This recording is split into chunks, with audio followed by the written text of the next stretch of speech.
Hello everyone, कैसे हैं आप लोग। मेरा नाम है Alok Pandey, your chemistry mentor from our channel magic of molecules. आज की वीडियो बहुत इंपॉर्टेंट होने वाली है बच्चों, क्योंकि आज की वीडियो में हम बहुत सारे फैक्टर जो लास्ट क्लास में डिस्कस कर चुके थे अफेक्टिंग इलेक्ट्रोलिटिक कंडक्टेंस, जैसे कि resistance, resistivity, conductance, conductivity, molar conductivity, limiting molar conductivity, degree of dissociation या डिसोसिएशन कांस्टेंट, उसके ऊपर आज हम डिस्कस करने वाले हैं न्यूमेरिकल जो एनसीईआरटी में अलग अलग तरीके से एग्जिस्ट करते हैं, जैसे सॉल्व एग्जांपल, इंटेक्स और एक्सरसाइज। तो बिना टाइम वेस्ट किए फटाफट हम अपने टॉपिक पे चलते हैं। चलिए, तो क्वेश्चन में क्या कह रहा है हम देखते हैं। क्वेश्चन की लैंग्वेज बहुत ही सिंपल है, बस समझने वाला चाहिए। क्वेश्चन कहता है रेजिस्टेंस, क्या गिवन है बेटा, रेजिस्टेंस ऑफ किसका, कंडक्टिविटी सेल, जिसके अंदर कॉन्सेंट्रेशन कितनी है 0.1 मोल पर लीटर केसीएल और रेजिस्टेंस कितनी गिवन है 100 ओम। अब कहता है कि अगर रेजिस्टेंस में चेंज आएगा, अगर कॉन्सेंट्रेशन क्या हो जाए 0.02, तो रेजिस्टेंस कितनी हो रही है 520। चलिए एक छोटे से डायग्राम से यहां पे इसको समझते हैं कि अगर 0.1 एम केसीएल है तो रेजिस्टेंस कितनी हो रही है 100 ओम, और अगर वही कंटेनर में कॉन्सेंट्रेशन 0.02 एम केसीएल की कर दी जाए तो रेजिस्टेंस 100 की जगह कितनी हो जा रही है 520 ओम। अब आपसे कह क्या रहा है कि बताइए कंडक्टिविटी और मोलर कंडक्टिविटी क्या होगी जब इस वाले का कपा आपको गिवन है कितना 1.29। तो आपको पता है कपा इज इक्वल टू क्या होता है G इंटू जी स्टार। तो G और G क्या होता है 1/R, तो कपा को अगर R से मल्टीप्लाई कर दे तो G स्टार आ जाएगा। यही चीज इन्होंने की है यहाँ पे कि जो G स्टार है उसको कपा मतलब कंडक्टिविटी इंटू क्या कर दिया है रेजिस्टेंस। तो 1.29 था, 100 से मल्टीप्लाई किया तो 129 आ गया। फिर मीटर को इन्होंने सेंटीमीटर फॉर्मेट में भी ले लिया, बट हम क्या करेंगे, हम मीटर ही फॉलो करते हैं। फिर कहता है कंडक्टिविटी ऑफ 0.02, तो उसका सेल कांस्टेंट ऊपर से हमने कॉपी किया 1.29 और ये मीटर ले रहे हैं तो 129 और डिवाइडेड बाय रेजिस्टेंस, तो रेजिस्टेंस हमें ये वाली लेनी है कितनी 520। सॉल्व करके हमने आसानी से क्या निकाल लिया कपा, मतलब पहले फॉर्मूले का जी स्टार दूसरे वाले फॉर्मूले में क्या करना है पुट करना है। इसके बाद कहता है मोलर कंडक्टिविटी निकालो, तो फॉर्मूला होता है 1000 इंटू कपा अपॉन मोलैरिटी, जब हम वॉल्यूम को एमएल में या सेंटीमीटर क्यूब का कॉन्सेप्ट लेते, बट हमने ऑलरेडी मीटर वाला फॉलो किया है तो हम 1000 नहीं लेंगे, सिर्फ कपा अपॉन में क्या लेना था कॉन्सेंट्रेशन। ये हमारा ऊपर से जो कपा आया हमने उसको कॉन्सेंट्रेशन से क्या कर दिया डिवाइड कर दिया, तो बड़े ही आराम से हमने इसका मोलर कंडक्टिविटी कर लिया कैलकुलेट। अब हम आते हैं अगले क्वेश्चन से। क्वेश्चन पे अगला क्वेश्चन क्या है 3.5। क्वेश्चन 3.5 की लैंग्वेज बहुत ही अच्छी है, देखो कितने आराम से समझ आएगा। द इलेक्ट्रिकल रेजिस्टेंस मतलब रेजिस्टेंस की बात कर रहा है, आपकी कॉन्सेंट्रेशन कितनी है 0.05 मोल पर लीटर, डायमीटर कितना है 1 सेंटीमीटर, लेंथ कितनी है 50 सेंटीमीटर, तो ये आपको गिवन है रेजिस्टेंस। चलो हमें कॉन्सेंट्रेशन पता है, लेंथ, डायमीटर सब कुछ गिवन है।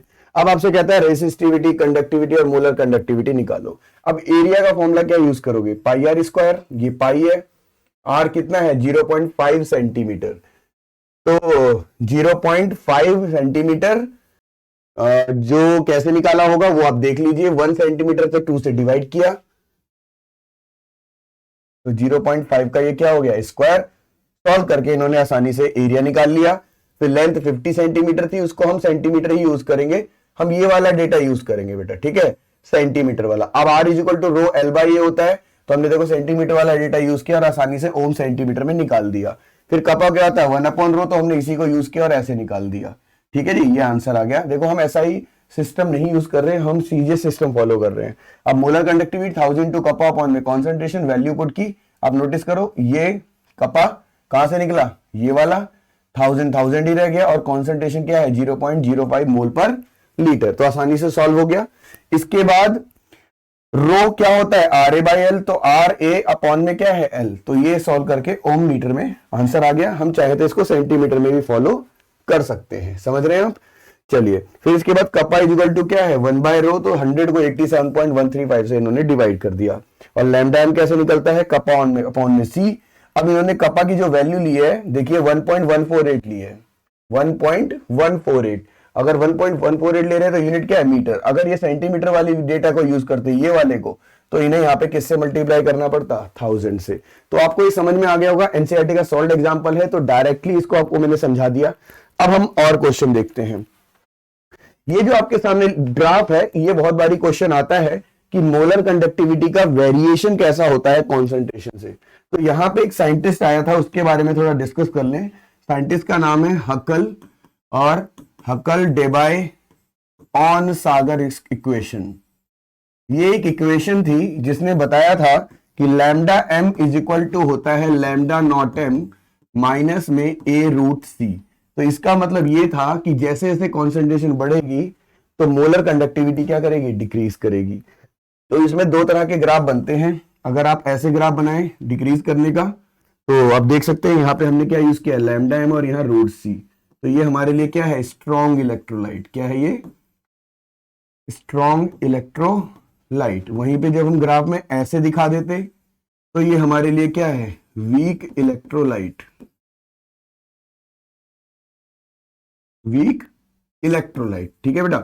अब इन्हीं दोनों को कंबाइन कर लीजिए तो ये आपके सामने जो प्रेजेंट ग्राफ है वो समझ में आ जाएगा। तो वीक स्लोली डिक्रीज करता है, स्ट्रॉन्ग फास्टली करता है, और दोनों के ये ग्राफ आपके सामने है। एसिटिक एसिड किसकी तरह बिहेव करेगा, you are right, acetic acid weak acid की तरह बिहेव करेगा, और ये क्या है, स्ट्रॉन्ग सॉल्ट की तरह। तो इस तरह से ये ग्राफ आ जाता है। इसका नाम याद कर लीजिए, हकल डेबाय ऑन सागर इक्वेशन।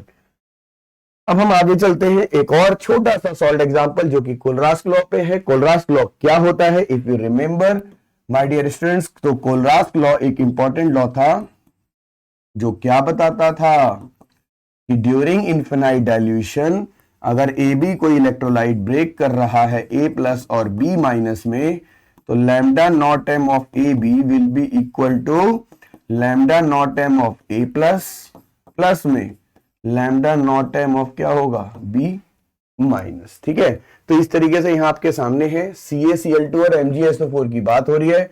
तो अगर आपको CaCl2 ब्रेक करना तो पड़ता तो किस में करते, Ca2 प्लस में और 2Cl माइनस में। तो लैम्डा नॉट एम जब निकालते CaCl2 का तो आप क्या करते, वो आपके सामने है, चेक कर लीजिए आपके सामने कि Ca2 प्लस और 2 into lambda naught m of Cl minus. तो डायरेक्ट आपने पुट किया और ये आंसर आ गया। ऐसे ही बात करें MgSO4 की, तो बेटा MgSO4 किस में ब्रेक करता, Mg2 प्लस में और SO4 2 माइनस में। तो जब आपको लैम्डा नॉट एम निकालना होता है MgSO4 का, तो आप क्या करते, lambda naught m of Mg2 plus और SO4 2 माइनस दोनों निकाल के यहां पे ऐड कर दिया और ये आपका आंसर आ गया।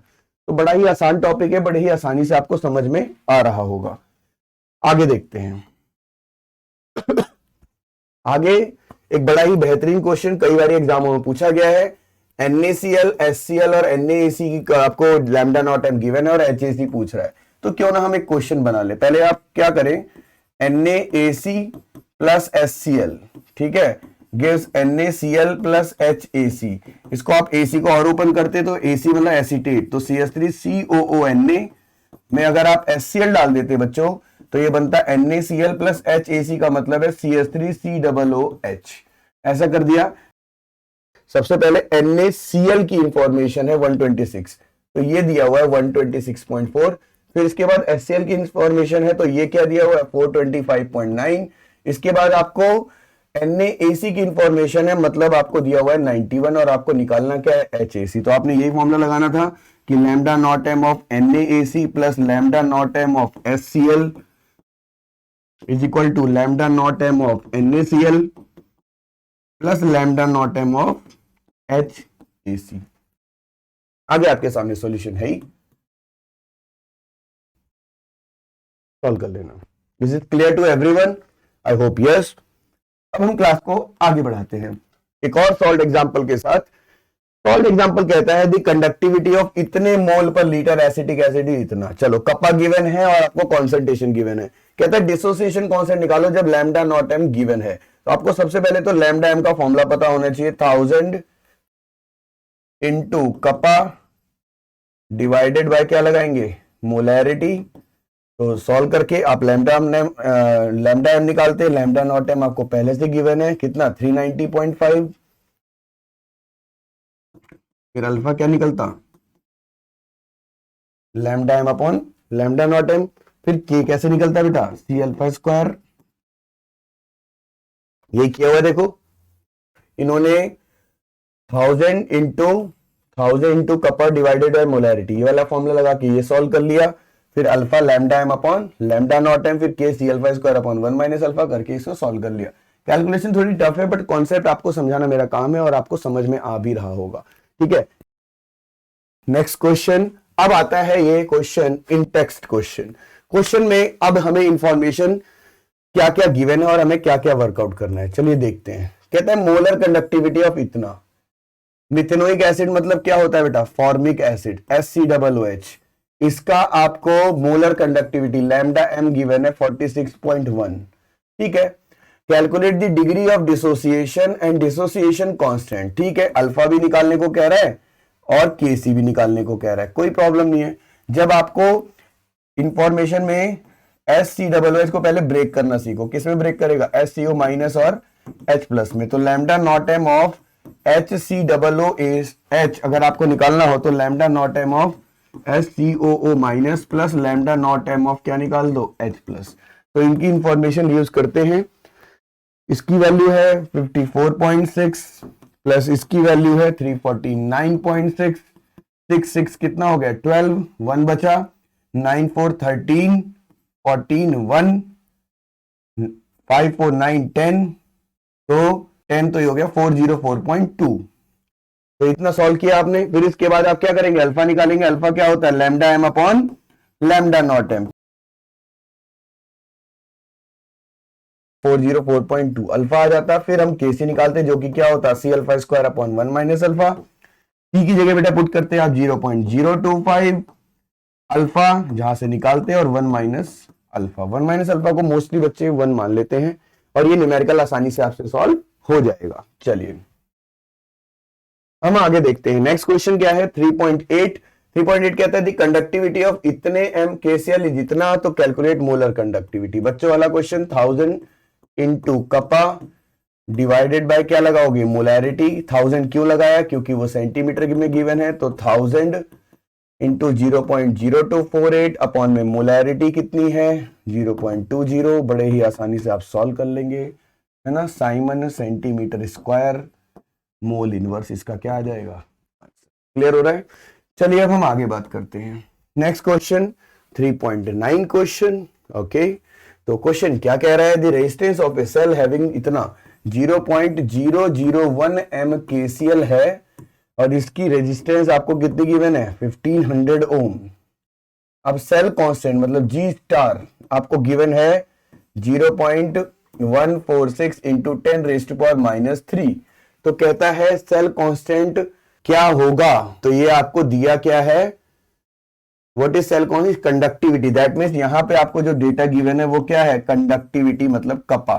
तो कोई इश्यू नहीं है, कपा इजिकल टू क्या होता है, जी इंटू जी स्टार।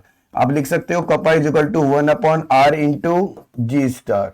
अब कपा कितना है 0.146 इंटू 10 रेज़्ड टू पावर -3 और 1 अपॉन आर क्या है, तो रेजिस्टेंस कितनी है 1500 और जी स्टार हमें यहाँ पे क्या करना है, कैलकुलेट करना है। तो आसानी से हम इसको सॉल्व कर लेंगे। आई होप आपको बहुत ही क्लियरली समझ में आ गया होगा। नेक्स्ट क्वेश्चन देखते हैं। Molar conductivity of 0.0024 M acetic acid is इतना, कैलकुलेट इट्स मोलर कंडक्टिविटी। चलिए कोई इश्यू नहीं है। सबसे पहले तो लैम्डा एम का फॉर्मूला लगाते हैं, क्योंकि इसकी जो यूनिट है सेंटीमीटर में ही है, तो हम डायरेक्ट फॉर्मूला लगाएंगे 1000 इंटू कपा डिवाइडेड बाय क्या होगा, मोलैरिटी। तो बेटा 1000 ठीक है, कपा की वैल्यू आपको कितनी गिवन है, तो 7.896 into 10 raised to power -5 divide by molarity कितनी है, तो 0.0241। तो यहां से लैम्डा एम सॉल्व होके आ जाएगा। फिर आपसे कहता है लैम्डा नॉट एम भी गिवन है, तो डिसोसिएशन कांस्टेंट क्या होता है, अल्फा इजिकल टू क्या होता है, lambda M upon lambda naught m. कई बच्चे इस रेशियो में कंफ्यूज हो जाते हैं, तो आप याद रखना अल्फा हमेशा 1 से छोटा आता है, तो ऑब्वियसली छोटी वैल्यू ऊपर और बड़ी वैल्यू क्या आएगी नीचे, अगर भूल भी जाओ तो लैम्डा एम जो भी आप यहां से सॉल्व करेंगे divided by lambda naught m कितना है 390.5 सॉल्व कर लेंगे। फिर के सी जैसा कि हम पहले भी कर चुके हैं, सी अल्फा स्क्वायर अपॉन में क्या आएगा 1 माइनस अल्फा। सी जो हम यहाँ पे लेंगे वो लेंगे 0.00241। तो जब हम इतना कम कॉन्सेंट्रेशन देखते हैं तो 1 माइनस अल्फा को हम जनरली 1 ही मान लेते हैं और सॉल्व कर लेते हैं। तो ये थे आपके सारे क्वेश्चन कंडक्टिविटी के ऊपर इलेक्ट्रोलिटिक कंडक्टेंस आपको अब क्लियर हो गया होगा। अब अगले लेक्चर में हम शुरू करेंगे फैराडेज लॉ और मिलते हैं आपसे अगले लेक्चर में। Thank you so much.